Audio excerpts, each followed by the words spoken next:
everybody. I'm Anita Finley, and I always say hello, and I just wave a little bit. I'm the host of the ZOOMERTIMES TV, and we have a very important guest on today. This is Nikki Foxworth, and Nikki is an intake counselor for Farm Ministries out in the Okeechobee area. And I'm glad you're going to do this. I've not had anyone on in this field before, Nikki, so you're new about this, and people are going to really want to hear what does it take for someone to be, let's say, accepted as a student at Faith Farm Ministries. Well, there are some, I guess, some prerequisites. I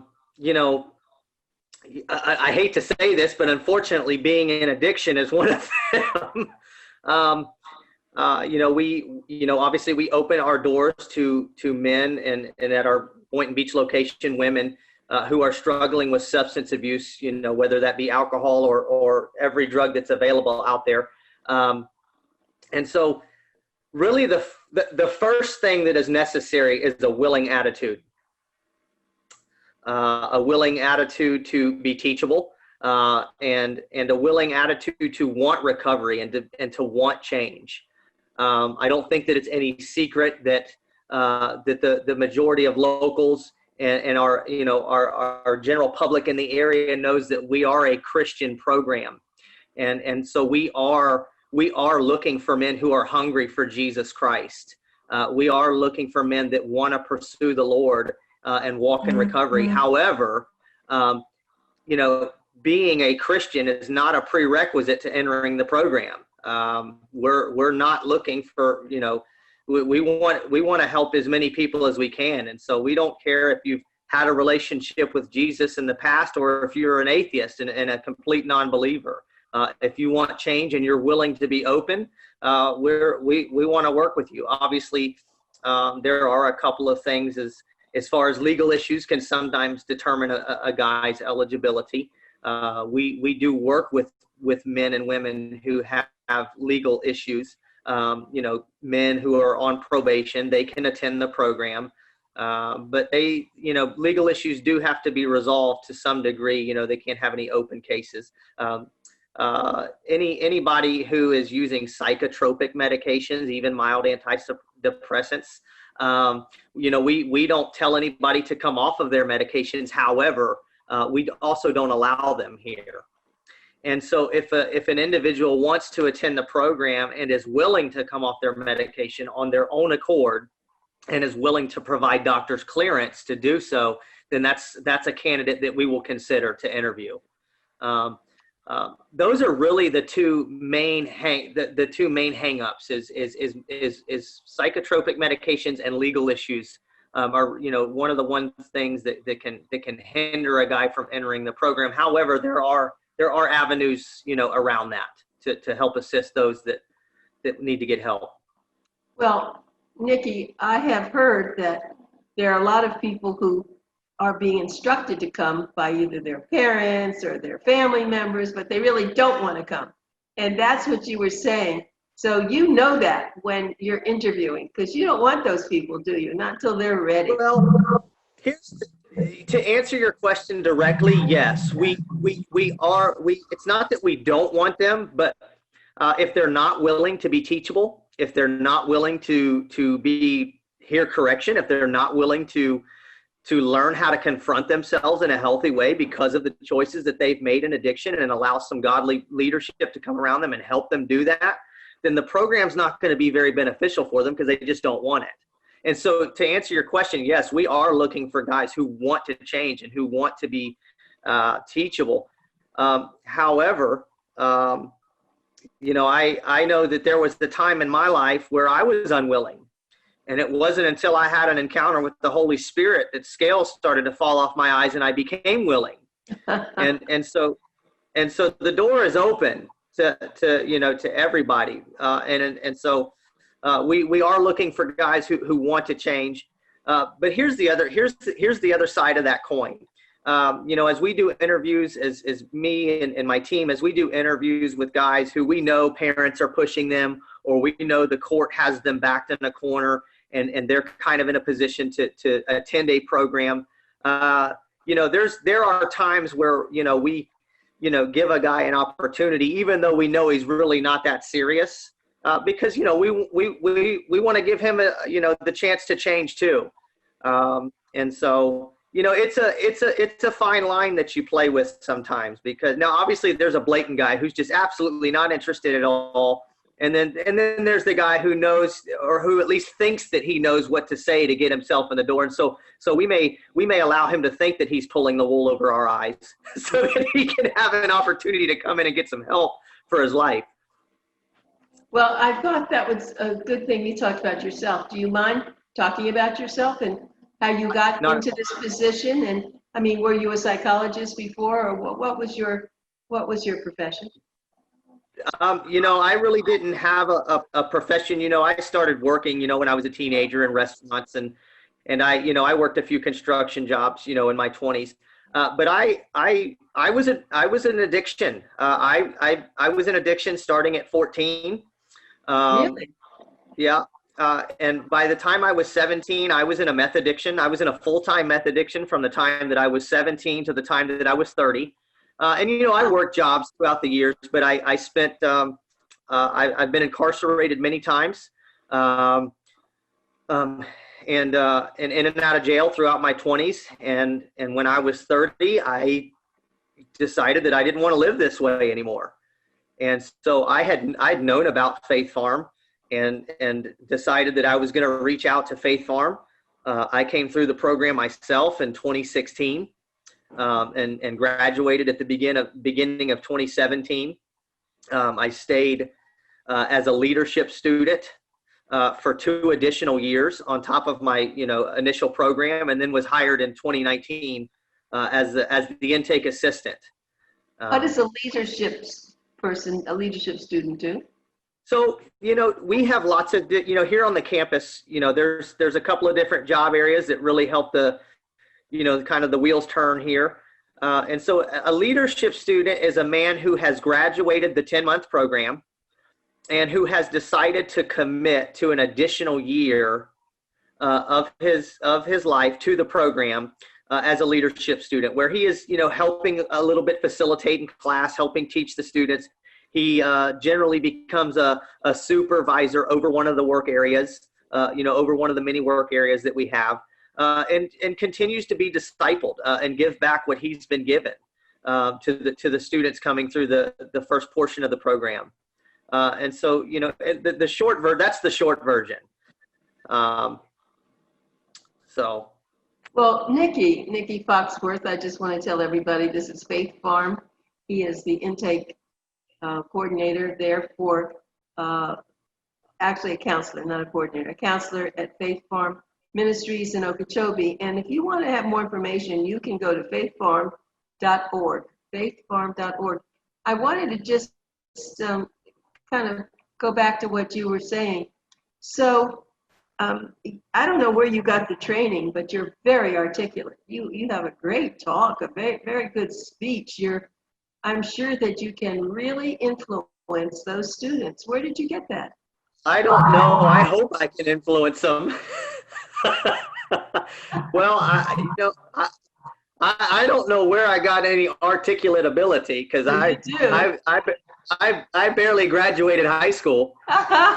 Whatever happened, thank one of your teachers someday, because you do a great job. And I know that Faith Farm, they really do encourage a lot of their students when they do finish, and unless they have something else that they want to do, if they can fit in, it's a good idea. Now, are you from the Okeechobee area? I am not. I am originally from Polk County in Winter Haven. I'm not sure if you're familiar with Winter Haven. I am. Yes, I am. Okay, yeah, that's where I'm from. So I've lived there my whole life, really between Polk and Hillsborough County. So, yeah. And do you have I would say that I did have family there. My grandmother raised me. She passed over the last few years, which is probably where I got my articulate ability. Besides the Lord, I probably got it from her, because she was just an amazing woman. Okay, good. I do have family in Tampa, in the Tampa Bay area, and I have some family out of state now. Okay. Well, it's great to have someone like you on the show because, I'm sure you know when people are having problems, whatever the problems are, it takes a cheerleader. It takes someone that they can believe in and not say, well, you just don't know how it feels, right? Yeah, right. They can't say that to you. No, they can't. And, you know, uh, no, they can't. So, Okay, so let me ask you about this. So let's just say someone's listening now and they say, gee, I really just don't want to be the way I am anymore. I'm destroying my family. I'm destroying myself. What's the next move? They get in touch with you. yeah, And the next move, the Go ahead. next move is for them to call. Pick up the phone and call. 863-763-4224. Okay, go ahead. Say that slower. I said that the next move is somebody is listening right now. Yeah. And they are thinking, you know what, I'm tired of living this way. I'm tired of I'm tired of destroying my family. I'm tired of making poor choices. Right. Their next step is to pick up the phone and call us. Okay. Give them that number. Please give that number again. We can be reached at 863-763-4224. Good. And So I hope if someone's listening, they go to the website, because on the website you will see it's just an incredible place. They have so many opportunities for you, and the administration, they're just wonderful, and the guys and some of the women. There are no women at Okeechobee at this moment, but everybody really takes you in. It's like you've already now been adopted as a family, haven't you? yeah. Okay. Yeah, we have a smaller campus, than some of the other campuses. And so we have our other campuses are great, but we have a very unique opportunity because we are a smaller campus. And so it does allow us to be maybe a little more personable, and hear me, be up in your business.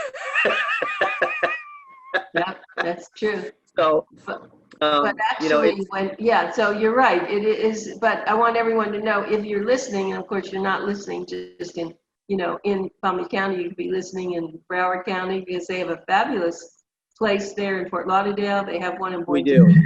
Yeah. So it's going to depend where you want to be. Now, once you're there, I mean, your family will come and visit you once it's allowed and all, but why don't you say that, okay, someone came, let's just move this right along.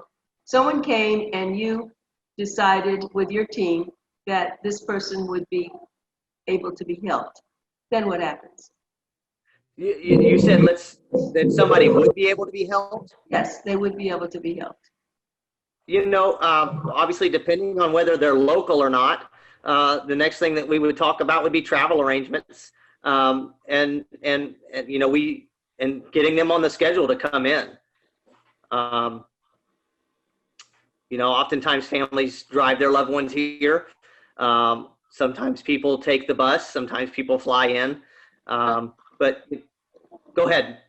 No, good. Keep going. That's what I wanted you to do. At which point, we typically schedule intakes.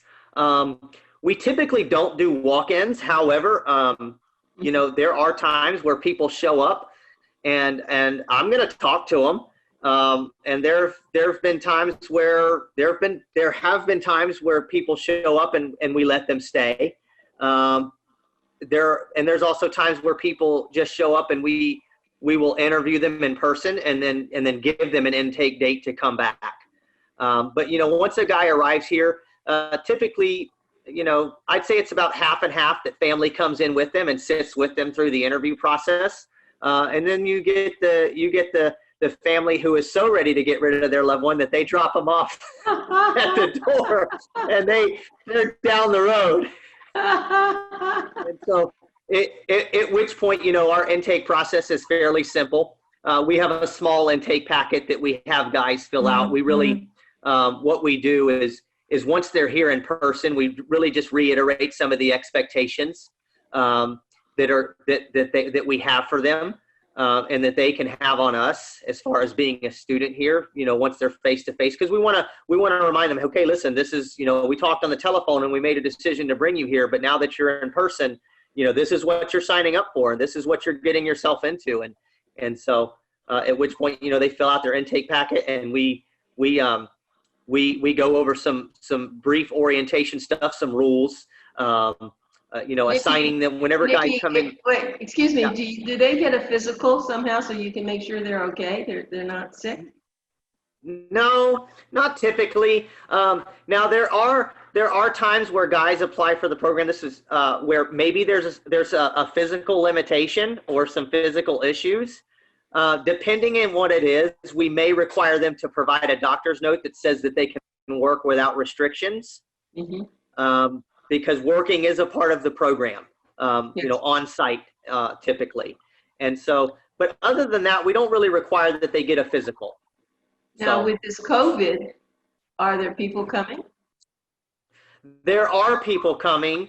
At first we definitely saw a decrease. And at first our doors were closed for a while. And then we were able to open back up, and obviously we took the necessary precautions because of COVID in order to bring guys in. Obviously if for a while guys had to wear masks. Any new intakes had to wear a mask for their first 2 weeks. Obviously we were taking their temperatures. We were asking them if they had been tested, and if they hadn't been tested, if they had had any symptoms. Obviously if anybody had any kind of fever, we wouldn't have let them in the door. We've definitely seen an increase over the last month, I would say, in intakes as things let me choose my words carefully here. As things seemingly have calmed down a little bit with COVID, we've seen an increase in applications. We've seen an increase in intakes. And so obviously we're still taking the necessary precautions that we need to do in order to, have everybody safe and still be able to attend the program and get the help that they need for recovery. And when I think about it, I know you probably also have the same thing that I know Boynton and Fort Lauderdale have as far as trucks. They get into the trucks to pick things up, so they're meeting people on the outside. So they have to wear masks, I'm sure. They do. They do. They are required to wear masks. All of our guys at our stores are required to wear masks. All of our guys on the trucks are required to wear masks. Yeah. And so. Yep. Well, that's good. And so, okay, so now this person is there. When you say okay, do they automatically get a bed? Is it like a bunk bed? Tell us what they can expect. So we, our dormitory here is one big open bay dorm, which kind of looks like a Marine barrack, maybe a big Marine barrack, and they're all single bunks. They're not bunk beds. And so everybody gets a single rack. Typically bed availability is not an issue. Our dormitory holds 78 men. And right now we have 45 men in the program. Okay. So, we're at half capacity. And so bed availability is typically not an issue. Usually it's about, if a guy has been accepted, some guys are ready to drop what they're doing and come right now. Obviously, we get applicants with all different kind of backgrounds. Some people even have their own businesses, and they have, ends that they need to close with bank accounts or with clientele and things like that loose ends that they need to tie up. And so maybe they need a week, maybe they need, a little bit of time to get some affairs in order because they're fixing to come take a year time out of their life. And so there's no telephones here. We do not allow the men to use the telephone. Well, that was my question. So they cannot have cell phones. Correct. There's no cell phones and there's no landlines. There is no telephone communication allowed for the students at all while they are here. All their communication is done through the mail and at visitation. And so if they have a family member, they do get to come, I think, on Sundays after they're there for a while, don't they? Correct. After 30 days, they are allowed to have visitation with family. Yeah. Well, I guess that's what you have to do, though, because it's the outside that really got them that way. And if you could get them so that they could see, they'll learn all about themselves, just like you did. I mean, you you learned really who you were when you were there, didn't you? How did that? Anita, it really wasn't until I got here and was here for a while Huh? that I discovered who I was. And actually, if I had to be completely transparent with you, I'm still learning who I am. Sure. Because I Aren't lived we so all? many years. I lived so many years. Nikki, Not we all are learning who we are all the time, no matter who we are. So you don't have to, just fear that that's just you. But go ahead. Yeah. So you were there and you were still questioning, and yeah, I thought that I knew who I was for a long time. When I was in addiction and doing the, involved in the dysfunction that I was involved in, I even convinced myself that that's who I was and that's the life that I wanted to live. When in reality, I didn't want to live that way at all, but I was stuck in that addiction. Sure. It was really the power of Jesus that brought me out of it. It was only the power of Jesus that brought me out of it. That's great. So, yep. So, and how long do you think it took for you until you said, okay, I surrender, or okay, there is more? well, here's the thing. I knew that when I made the decision to actually come here that I was surrendered.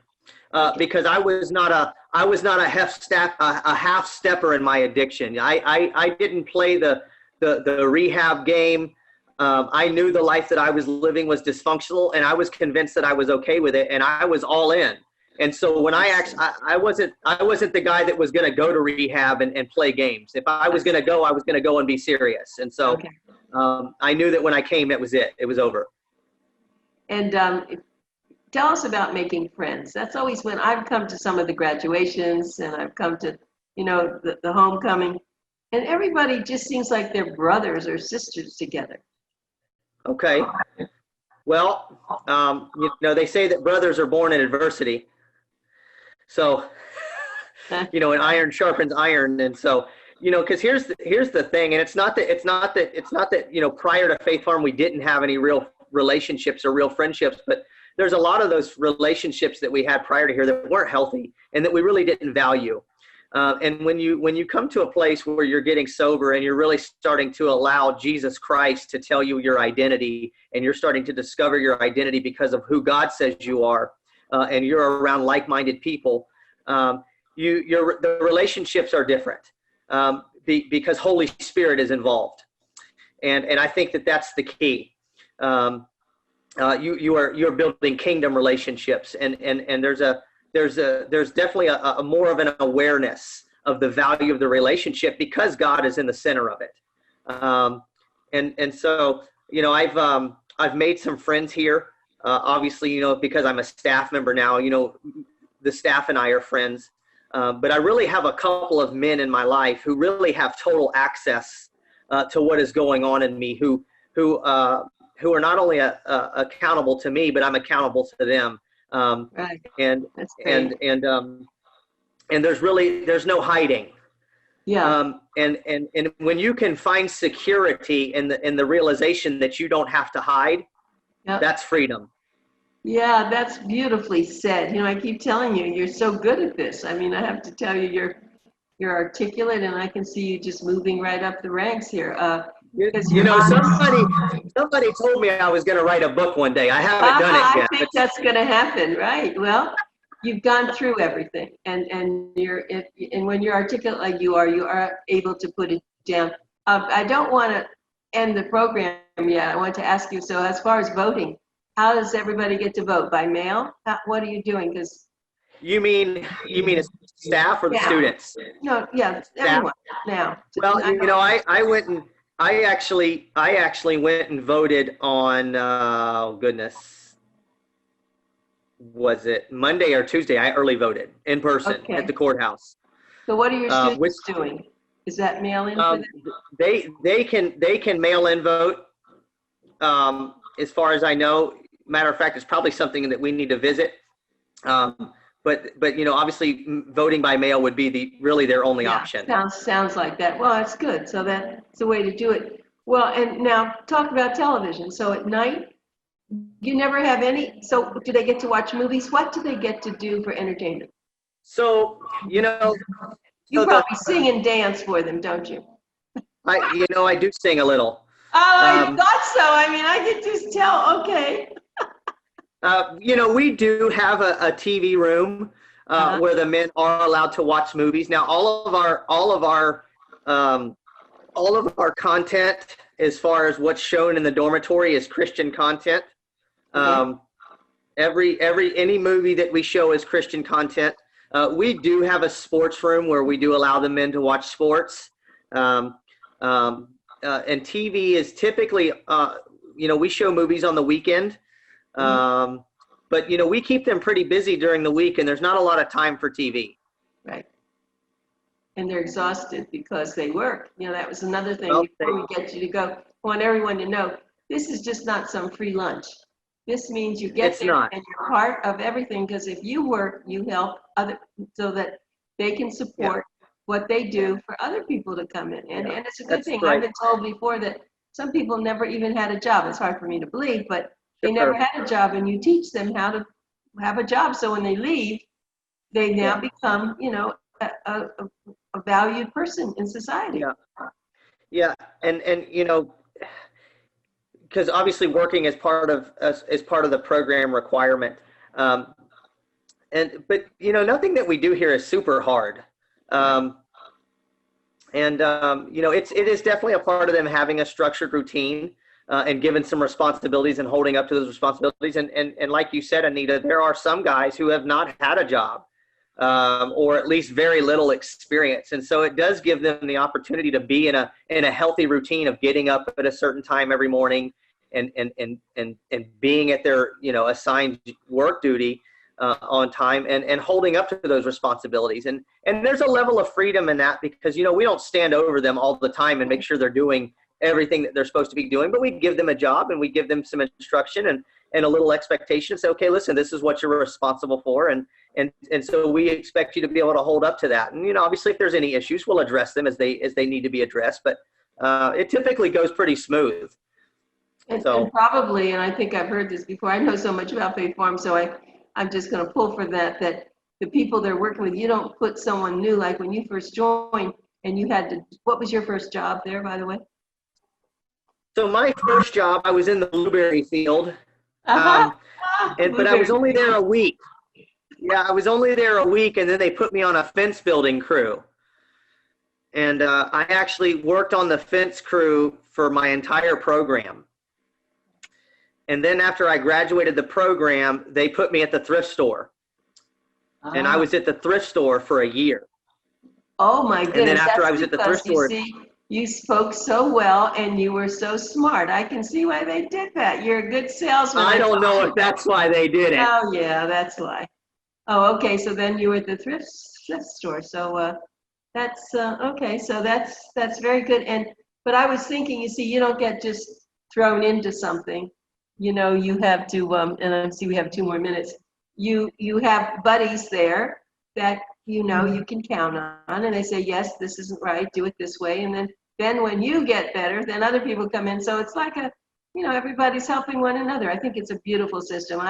I love Faith Farm, and I've told everybody that if you want to leave any money, you want to leave it in your will, you want to do something, you can be assured at Faith Farm, that money's going to go to people who really need it. And you don't have to wonder where the money is. It is.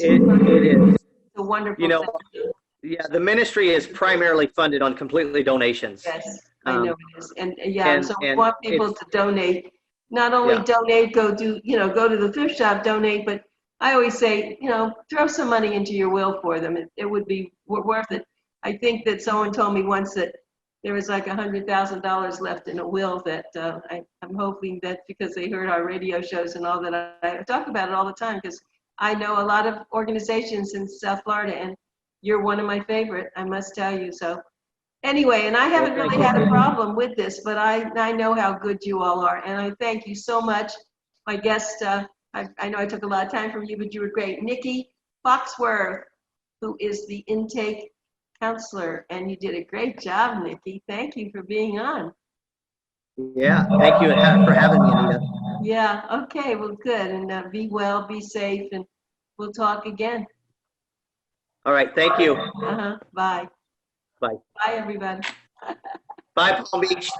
Right. If you or someone you know is having an addiction problem, there's a place that can help. It's called Faith Farm Ministries. What's important for those without addiction is that Faith Farm Ministries is supported by their 3 amazing thrift stores and by donations. Most people are not aware of the wonderful work they do for our fellow citizens. The way you can help is to make sure that their work continues. It's easy. Bring unwanted items to their locations during the day or put them in their drop boxes. Then, be sure to go and buy new or used items from their thrift stores. They're located in Fort Lauderdale, Boynton Beach, and in Okeechobee. Faith Farm Ministries makes the entire process a win-win to help and to get help, maybe even for yourself.